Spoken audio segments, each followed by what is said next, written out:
If you don't know your learning style, you will get really hung up with money because there's a lot of sort of a subtle undercurrent of to be good with money, you have to be good with spreadsheet kind of thing. And a lot of people's Yes. brains do not speak spreadsheet.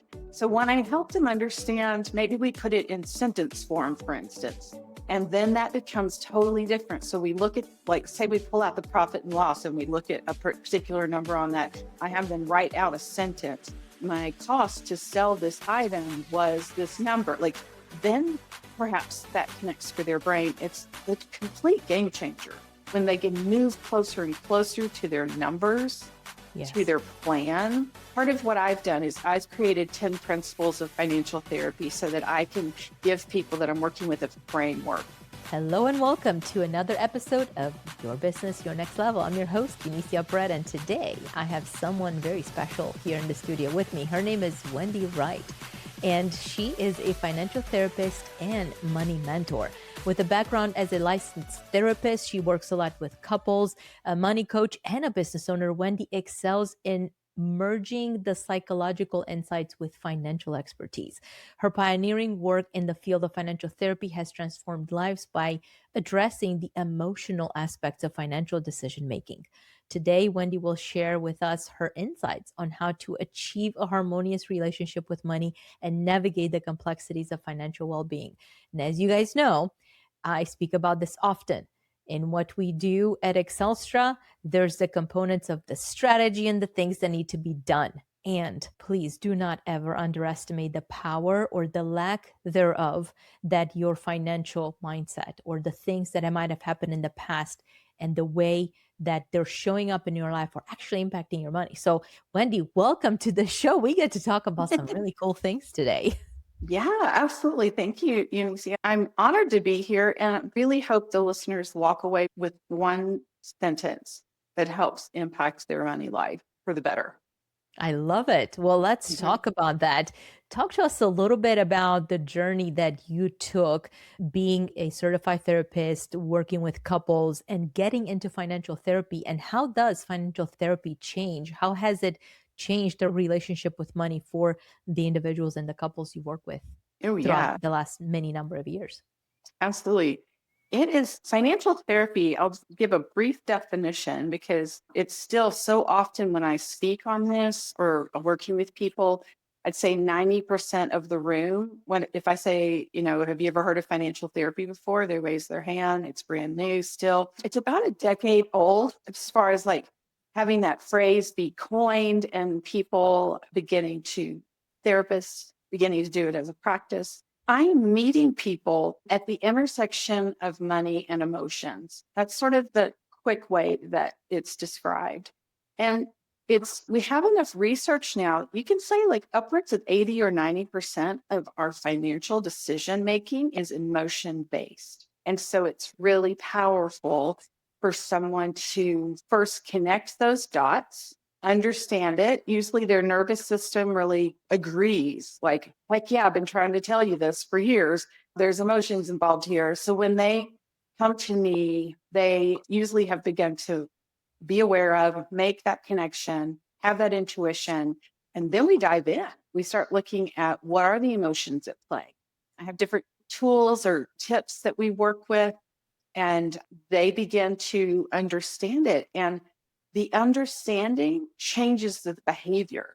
We don't change the behavior first. We look at the understanding and then it naturally flows. Wendy, you said something that's so powerful, and I want to unpack this because it's something that Mhm. I've personally seen. I know, as you know, I'm very in tune with the way that people feel about money, they think about money, and all of that. And those are very, very important things, super Mhm. important. So much so that over the years, we've looked at how do we continue to integrate through the strategic partnerships that we have that support for our clients, because everyone has had at some point in time some sort of a money story. We won't put it in the bad category. However, what I found Mhm. is that there are money stories that maybe they can actually be categorized as good and they have a tremendously negative impact on us or individuals as adults. And you talked about financial therapy and how it's about a 10-year-old practice and how a lot of therapists out there are starting to jump on this bandwagon of financial therapy. Now, here's my perspective, and being surrounded by a lot of experts that are heavy in the emotional work and especially like the deep trauma and things. One of the things that we know is that a lot of the those therapists have jumped on the bandwagon, and this is not to bash the therapy industry. However, we've got Mhm. financial therapists or therapists that do not really understand. They have huge traumatic problems with money themselves. Mm. Yet those individuals, because they saw an opportunity to say, hey, this is a new thing and people will buy it, they coined the term, they took the term, they're providing visibility and they're providing support, quote unquote support, to individuals that need true support. However, they need it to come from a place where be able to walk in the walk of the individuals that they follow. And a lot of the times what we're seeing is the therapists are struggling financially. Talk to us a little bit about the importance, because you are so empathetic and you're aligned on the emotional side. How can individuals, when they're thinking about a quote unquote financial therapist, how can they decipher between this is where it stops? I get the therapy side, but please don't go into the financial side. How can they assess who are those right resources for them? Unless Yeah. they reach out to us and we can help them in the work that we do together.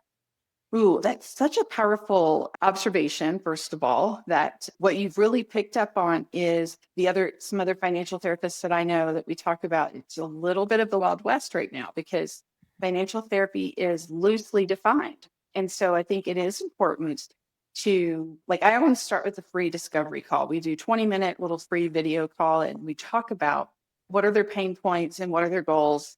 I always ask the question, what would tell you things are better, as then tell me that as specifically as possible, which like down to I won't have a panic attack when I'm about to swipe my card at the grocery store. Like we want to get like, where is this money emotion showing up?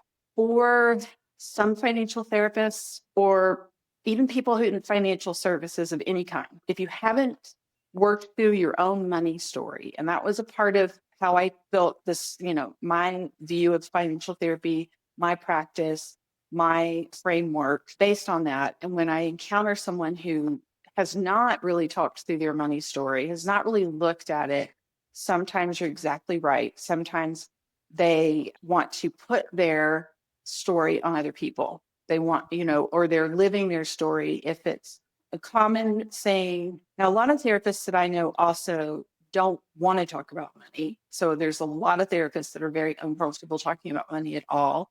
And then some therapists that are coming into this.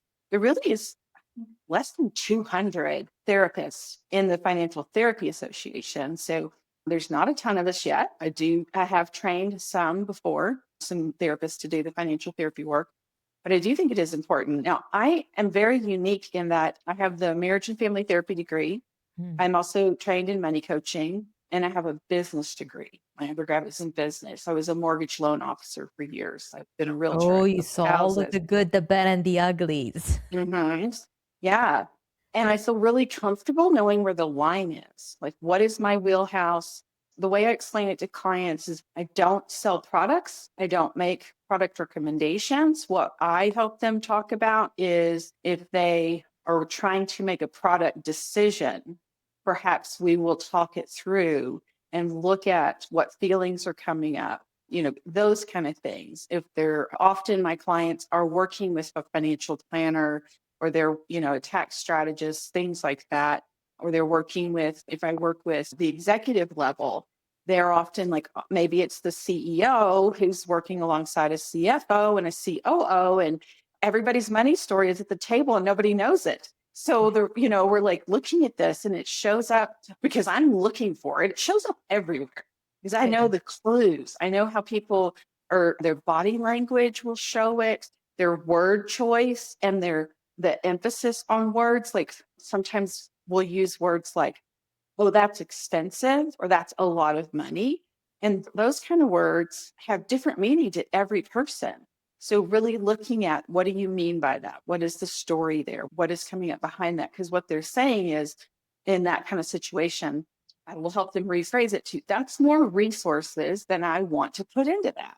It's a very different thing than, oh, that's expensive because that's very vague. So we look at those kind of things too and try to hesitate to use the word unpack because I think that's sort of a real therapy cliche word, but that's what we're doing. We're unpacking the story behind the words, behind the behaviors, behind the avoidance, behind the, hypervigilance, look, whatever is showing up for them. But it Mhm. is important to check in with the person, if you're thinking about working with a financial therapist, it's perfectly okay to ask them how they see what is the line, what is their wheelhouse. Because if they only have the therapy background and not the money coaching or business background like I have, then they may stay way more. But I commonly will work with, because I work virtually worldwide. So I commonly will pull up the accounts, we'll share a screen, and maybe we'll roll through last week's transactions and talk about, okay, what are the thoughts and feelings that come up for you when you see that your mortgage payment or that bill came through? Or if I work with a lot of entrepreneurs Mhm. and they're often very, very scared about the money part. And so they avoid it and then it feels really messy. And so we'll pull up their QuickBooks together. We'll look at, okay, what is this? I'll help them understand how to read a profit and loss statement. Those things I'm comfortable with because of all the variety of skill sets in my background.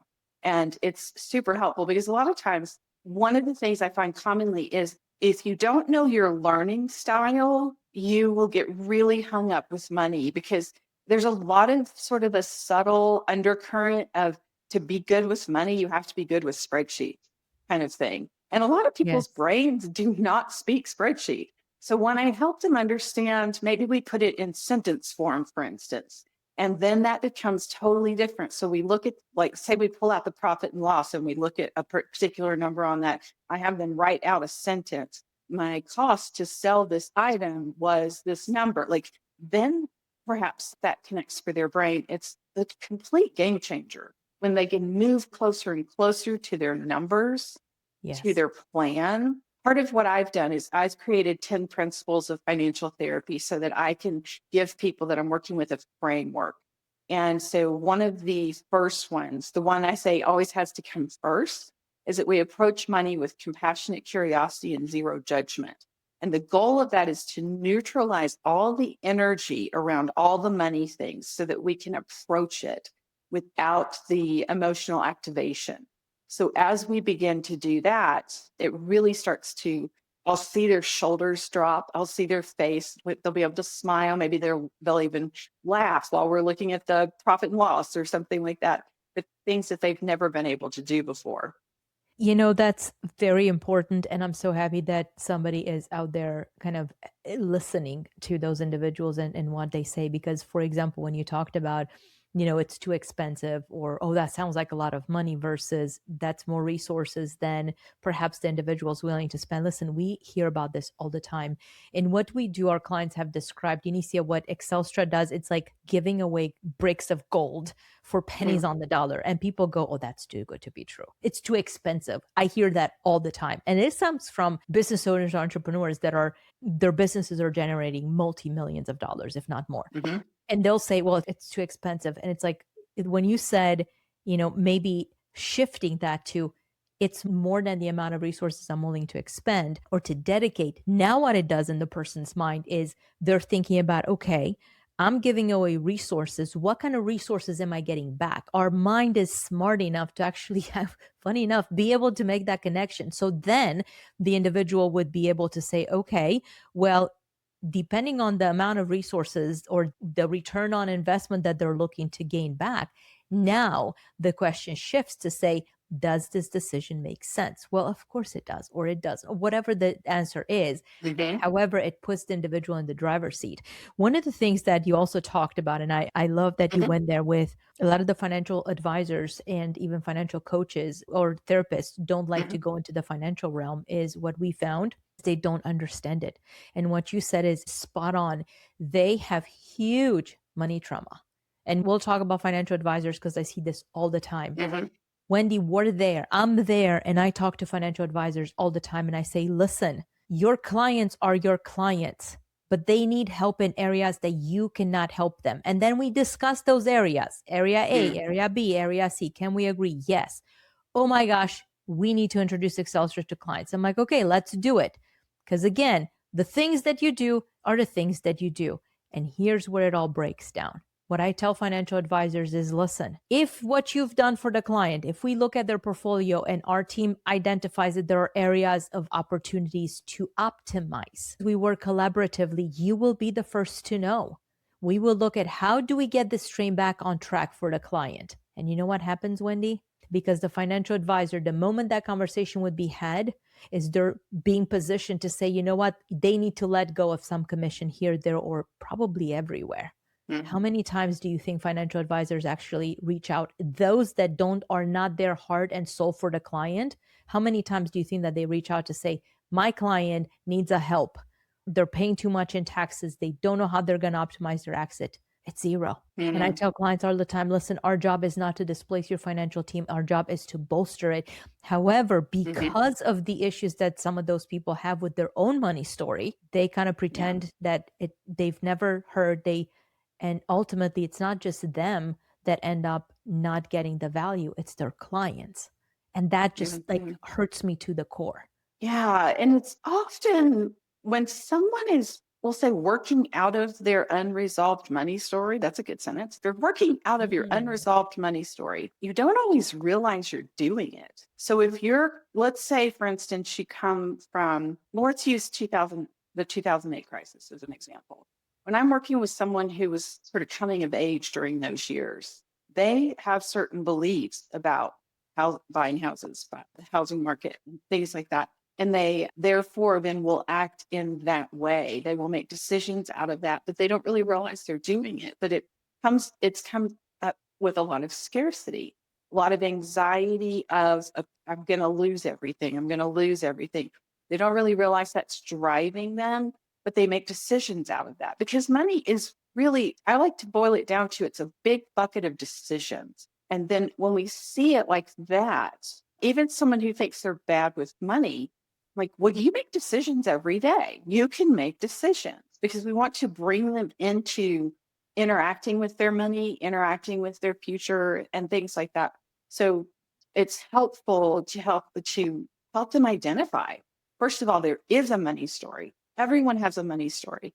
Even ultimate clients will start out saying, I don't have a money story. I was never taught anything about money. And then I will ask them, because I know that they were. I said, okay, you probably learned by almost like by osmosis. A lot of us learned money stuff by kids at school and the kind of shoes they had, or the kind of lunchbox they had, or where they went on vacation. You already are understanding people have different levels of resources. Then you build that into your life context. And then if there's something that's traumatic, then our brain holds onto it and creates even more rigid beliefs out of a system of protection. So this is why we really want to look at this with a lot of neutrality so that they can identify and see, because what's happening is they're going about their day and they don't realize they're acting out of that story. Once we begin to identify it, they can shift their decision making. And I encourage them to think about words like, we want to move toward. So it's not like an all or nothing. It's not like I'm bad with money, then I'm good with money. But we want to move toward. We want to move toward not perfection, but satisfaction and things that are sustainable, habits that are sustainable, things like that too. So it's super powerful to approach it in this way with this neutrality. And one of the other principles that I work a lot with is taking the money word out of the sentence. Just like we said with expensive, like once we take the word expensive out and we identify it with words that are not money words, then they can see what's happening for them, because those money words are so emotionally charged that they can't work with them. They get, you're too activated. So those are some of the ways that we approach this, that we look at this, and the ways that it really does provide or promote behavior change. The kind of thing. Yeah. It is. And I love that you went there with behavior change, because as you were talking, an example of one of our clients came forefront and center. We have been working together with this particular client and their companies for several years. And last year, there was this epitome of they were in a situation they were possibly going to lose one of their biggest clients. And so I was primarily working directly with the business owners, and the business owner was saying, well, I just don't know how it's going to be, Eunicia. And I said, listen, let's think about this for a second. Let's take a step back. Let's look at the trail of how your business has grown. Yes, this particular client is a big percentage of the revenue. What would happen if, let's say, this client was to release themselves from giving you the heartache that they're giving you every single day, and you now had that time to be able to reallocate that time to position it in the areas that you shine in, which, by the way, happens to be Mm, attracting new clients. And she said, yeah. it's interesting that you said that, Eunicia, because I never really thought about it that way. So we just set it aside. It wasn't but a couple of months later. Talk about how things, when you change your perspective, when you start thinking about things through a different lens, it Hmm. will change. How it changed in the particular case of this individual, I get a call one afternoon saying, oh my gosh, you won't believe what just happened. One of their old partners from a prior firm that this individual had worked at was leaving, and there was a huge book of business that was going to follow this individual. That Mm, huge book of business, guess what? Actually positions the client to be far ahead, even if cool. they were to let go or release the other client themselves. Hmm. And so it was like, oh my gosh, it's really, truly beautiful. So we see it all the time, and I know it's very powerful. I'd love to hear from you on, Hmm. as our listeners are listening, we have individuals that are already super successful in everything that they do. And yes, financially too. And we Hmm. still know that they have money stories because everybody does. Yeah.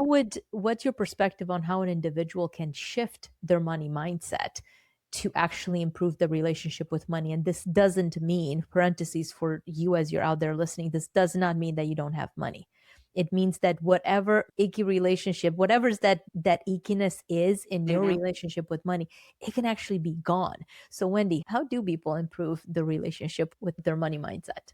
Such a great question. First, how to know that you have one, first of all. And then also, it's interesting because just today I put a post on LinkedIn about awareness, because it starts with awareness. Really, and that starts with a pause, which is often really hard when it comes to money, because there can be such a like an intensity to just like deal with it and move on, deal with it and move on. I'm saying, hey, let's pause. Let's take a breath. So annoying. And I admit that it's annoying. I'm like, this is going to annoy you, but I want you to pause and I want you to take a breath. I want you to, let's like name some thoughts and feelings. I have my own feelings wheel that is they can pull up and look at when they're talking about their money. Because once they become aware of what's happening, then they can see the mindset that's sort of been driving the ship. And then we talk about, okay, how to shift it. And it's super powerful too, you see, because a lot of times they know they want it to be different, but they don't even actually know what that means. And that's why I asked them, like, how would you know things are better, specifically as possible? Because that helps them have like sort of a compass to, okay, this is what I want to be able to do. This is what I want to be able to do. And so by being aware of it, looking at the thoughts, looking at the feelings, and looking at where they want to go, we can begin to build a path, build a map So if I for could them to be able summarize to what do you that. just said, because it's very powerful, we'll unpack it for a second here. Favorite word for today. Yes. It's observe, right? Observe Yeah. that feeling. And I'd like to loop this Mhm. back to something that you said previously, where you talked about people making decisions, even with financial products. Typically, what I tell individuals is if it feels wrong, chances are probably to the tune of 99.999% Mhm. it's wrong. Don't Mhm. try to convince yourself that it's right just because it's your best friend or it's your friend or it's your neighbor, it's your mom or your dad. I don't care who it is. Mhm. You're convincing yourself that something is good or bad based on what somebody else said. That is probably the wrong thing to do. And we don't get to that as individuals. We can't get to that unless we truly understand internally, how do you feel about that? And when you don't, something doesn't feel right, jot it down. To your point Mhm. from earlier, jot it down, because when you actually, the actual process of writing something down will enable your mind to put it down. You're putting it down on paper, and it'll enable your mind to start thinking about it through a different lens. And if you Yes. don't believe what we're saying, just do that as an exercise and see Mhm. what happens and report Right. back. Absolutely. That's one of the first exercises that I give people, even before, like, if we do a discovery call and they say, yes, I want to book a meeting, and then we book the meeting. Between that, I say, here's where I want you to start. I want you to track transactions with thoughts and feelings, not the dollar amounts yet. And for a few transactions, have 2 or 3 thoughts and 2 or 3 feelings and write them down, because that does, it slows the brain down. You're exactly right. And the whole, there's lots of research about how if you write it down, it makes a different impression in your brain. So having them begin to do that, it really opens the door to understanding their mindset. Mhm. That is huge. That is really, really big, Wendy. And as you're listening to this, I strongly encourage you to do that.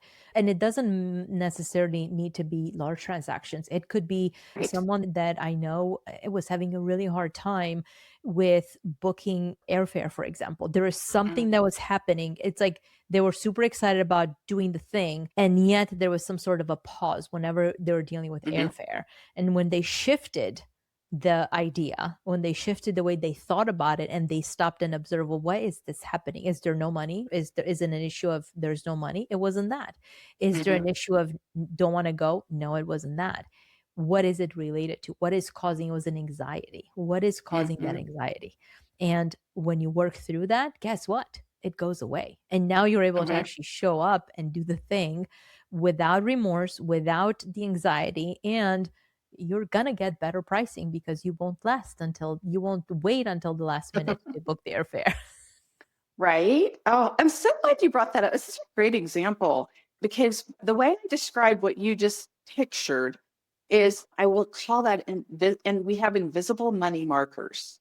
We have these things that we have carried along with us, and perhaps, like, similar in that situation, perhaps the belief is a round trip air ticket should only cost X number of dollars. But if you don't know it's a money marker, you think it's like a truth.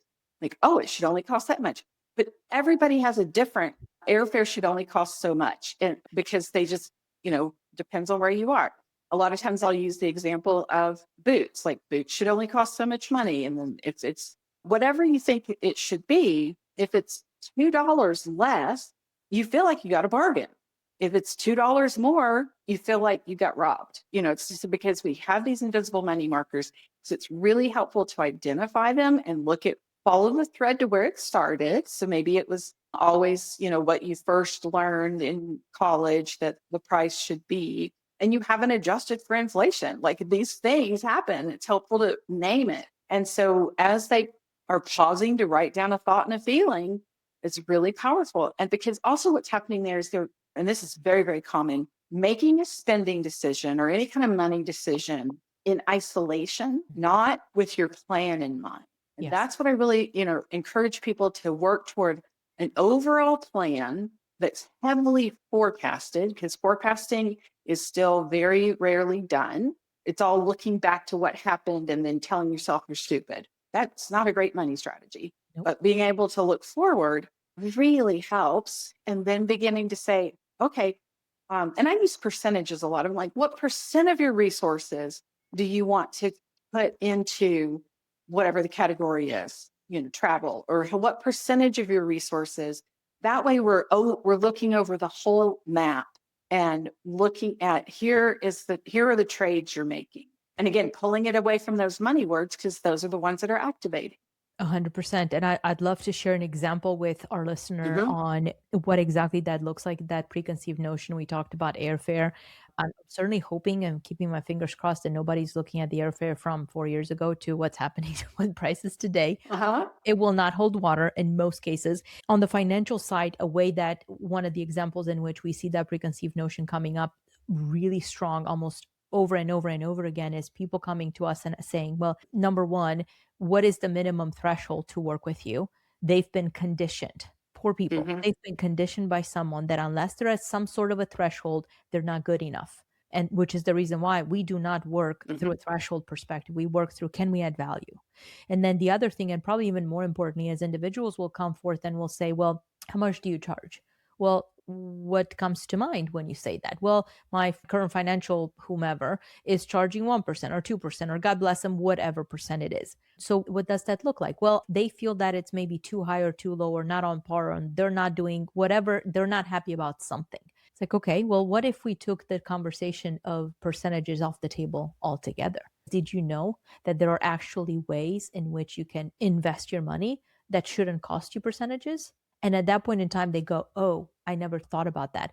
But now, because their financial whomever hasn't told them about these options, hasn't told them about these things, it just introduced an additional wrinkle. And unless they are strong, unless if you're listening to this, unless you're strong on your own 2 feet to say, okay, I just learned something new that my financial team hasn't talked to me for the last 15 or 20 years that I've been working with them on. What gives? Should I keep Mhm. listening to this party that never opened the door to anything else? Or should I maybe have just opened the door a little bit, an incy wincy little bit to learn more, to figure out, is there any value to what I've just heard over here or learned over here? Because that could deliver huge value to you. And all of that is grounded in this preconceived notion that goes right back to how people have been conditioned to think about how much they Mhm. should pay for airfare, how much they should pay for their financial advisor, how much they should pay for their CPA, how much they should pay for a meal prepper. By the way, we have some amazing connections there if you're looking for that. But more Mhm. importantly is, should you pay based on what you think or preconceived notions, or should you pay based on the value that you receive? And that is Mhm. such a big difference in people's lives. It really is. And it is so connected to their own self perception of worth and value and like how they feel they fit into their financial picture. And if they're uncomfortable with it, then they're going to be way more avoidant usually. And that leads to perhaps having people on their financial team that are not interacting with them regularly or explaining things to them. And so when I'm working with someone, because we're working one on one and I don't sell products. I just help them talk through like what is happening and what does that feel like. I mean, then we can begin to understand what is coming up for them that leaves them to accept that someone is working for them, but not really working for them, and how to begin to have that conversation. And I'm in the place where I am the person that helps them role play the conversation to break up with someone in their financial team that's not really providing the value, or how to identify that. Because once we role play it, then as you know, like once you've said the words, and they need to say the words out loud. Once they've said them out loud, then the brain is accustomed to like, hey, I'm going to shift my financial services to someone else, or whatever the case may be. Then they're able to have that conversation with less anxiety. So that is one of the beautiful things that I get to do. And it has to be strategic. That's We see that all the Mhm, time. We've had people that had their next door neighbor as their financial advisor, and for a mhm, long time they said, that money stays there. It's like, okay, nobody's touching it. Nobody on our team was looking at it. And this was the longest case for us, 6 months into working together. This was years back. We're still okay. working with this individual and their family, by the way. 6 months into the whole thing, she came, and they're also a physician household. And she said, Eunicia, I've been observing, and my next door neighbor, in all the years we've been working together, hasn't said a quarter, a tenth of all the things that we're talking about on a regular basis ever. Mm, Could someone on the team please look at that portfolio? It's like, mhm. are you sure? And the next question was, how does she make sure that they don't burn the bridge? Because it was literally the next door neighbor. And so Yeah. we put together a plan in love and with an open heart. And of course, they've seen huge improvement, and Mhm. they're at a place where they don't feel they need to do the thing because it's the next door neighbor. It's what feels right at the end of the day. Yeah. Wendy, one of the things that I've loved our time together, and I'm looking at the clock and I'm like, oh my gosh, where did time go? One of my favorite questions that I love to ask our guest Mhm. is, what is one mistake or perhaps regret or failure that you've had in the past that was perceived to be a failure, and yet on the other side it taught you something really, really important? And what was that? This is a powerful question. Naturally, I do see things that didn't go well as learning opportunities. But I will have to say, one of the things that comes to my mind is in 2008, like I lost a house. But one of the things that I learned from that, and I didn't realize at the time, is that I had all my assets tied up in the house. Like I wasn't diversified. So seeing how that rolled through, seeing what that was. And because I think because I was a mortgage loan officer, I tended to refinance. I was a debt cycler. And one of my principles for people that I'm working with too is you don't really want to get out of debt. You want to stay out of debt. And that's a totally different thing. So we look at the behavior, the patterns that led to the debt before we rush to pay it off. So, but that was me. I was a classic debt cycler. And that really taught me to not debt cycle anymore because it wasn't fun. And also to have diversification, not only in my money, but also in my life. Like that's something that I've learned just through life to dive into other interests and things that I like to do and have a variety of people in my life that do all kinds of things because that brings a variety of experiences and stories and things like that too. So that's the one that pops up for me today. That's very powerful. And there are a lot of individuals that we know that are doing exceptionally well for themselves. Perhaps they've seen what debt can do and they went all the way to the other side. And the most beautiful stories that I see is when individuals fit that profile where they don't want to be leveraged at all. And they come Mm, back and they go, Eunicia, years ago, when we first started working together, you were trying to tell me that, being leveraged is not all that bad. It could be very strategic. It's what the mhm, wealthy do. How do they do it? I literally just had a conversation with someone this morning and I was like, wow, we've come a really mm, long way. Because when you think about even debt strategically, it's mhm, different. And to your point about being diversified and just, I call it being able to sleep at night without any fears or regrets. It's so mhm. powerful. You get to just enjoy life and enjoy what you do in the business and whatever it is that people are building for themselves through a Yeah. different lens. Wendy, this has been Yeah. amazing. I'd love to ask you one final question as we part today. Is there one particular thought that just comes to mind Mhm. out of our conversation today? Yeah. Well, I like that you brought up sleep because I think of people often that are consistently losing sleep over money. And it just kind of brings me up to this idea that I want to put out there and to have people understand that being anxious about money is not a given. It's totally possible to never again lose sleep over it, to understand.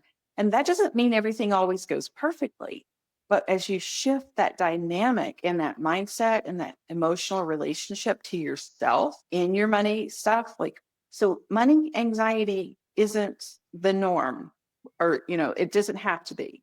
You can actually have a money life without it. That's what pops in my head as we wrap up today. It absolutely is true. And yes, people can have an amazing relationship with money and they should. It's not an all or nothing. And as Hmm. you're out there, if you're thinking, oh, I've got it all under control, just as you're saying that, the fact that you might be saying that could potentially automatically be a flag for you to just assess why is it coming up? Hmm. Why is that coming up? Because what we normally see is some of the most successful individuals, they have it all figured out. They have the money.